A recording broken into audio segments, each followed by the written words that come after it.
একটা ছোট্ট গ্রামে থাকত একজন নাপিত। নাম তার মোতালেব। সে ছিল খুবই চতুর আর দয়ালু। গ্রামে সবার চুল কাটত, দাড়ি কামাত আর গল্প করত হাসি ঠাট্টায়।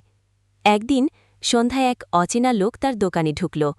মুখ ঢাকা, কণ্ঠ ভারী। লোকটা বলল, আমার চুলটা কেটে দাও, তবে আয়নায় আমার মুখ দেখলে বিপদ।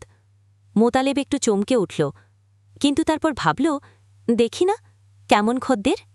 সে চিল কাটা শুরু করল, কিন্তু একটু পরে আয়নায় তাকিয়ে দেখল কোথাও কেউ নেই, কিন্তু চুল ঠিকই কাটছে।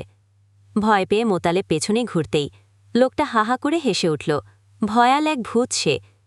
আমি এই দোকানে চিরকাল থেকে যাব, তুই এখন আমার দাস। কিন্তু মোতালেব ভয় না পেয়ে বলল, ভাই ভূত, চুল তো অনেক খারাপ কেটেছি, কাঁচির ধার নাই। তুমি যদি চুল ঠিকমতো কাটতে চাও, একটা শর্ত মানতে হবে। ভূত জিজ্ঞেস করল, কি শর্ত? প্রতিদিন আমাকে 3টে ধাঁধা দিবে। যদি আমি পারি, তুমি একটা কাজ করে দিবে।